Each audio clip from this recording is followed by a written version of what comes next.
Yeah, there's a lot going on, I was actually, early this morning, spent some time with the speaker, Mr. DeLeo, and he had some pretty passionate things to talk about. The minimum wage bill, as you know, is right now gone to committee, gone to conference committee, and so it's a critical time for our industry because there's really two components to the minimum wage.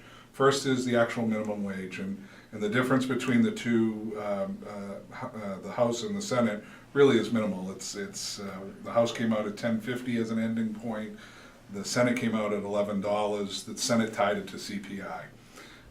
The piece that, so I think that they can figure that piece out.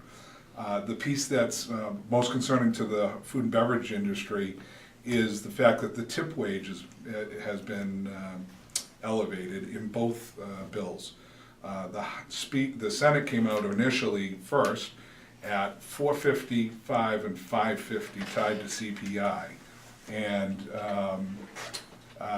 that's a startling increase because we've been the wage has been frozen at $2.63 an hour. And there's been a lot of press about it, positive and negative. Yeah. A lot of politics around this. There is a lot of politics around this, but and the House version came out and essentially followed the percentage increase of the minimum wage going up. So it took it from $2.63 to $3, $3.35, $3.75, which we think that's a much more reasonable approach if you haven't touched it since 1999. And as you said, Jeffrey, there is a lot of talk about it, and the reason there's a lot of talk about it is because there's a lot of union money behind it, and quite honestly, they're trying to really play with a lot of this because minimum wage, of course, is indexed on all their contracts, and so they've made this a hot button issue, and they've spent an awful lot of money up here in Massachusetts to try and affect it. But the reality is, because this could be a domino state. Absolutely, absolutely. Because this would be a state that you could start a trend with. Absolutely, and you know,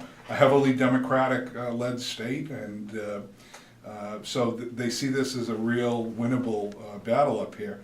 But the reality is, servers and bartenders in every restaurant in Massachusetts, every hotel, any place that serves food and beverage in a full-service environment, those are the highest earners in the restaurants. And we want to make sure that we don't give money that those people really aren't asking for because they make very good money. We don't want to give them a very large wage increase for two reasons. One, because we're mostly concerned about not having enough left over to give to our cooks and hostesses and dishwashers, those people that are true hourly wage workers. There's just not going to be enough left over for them. And two,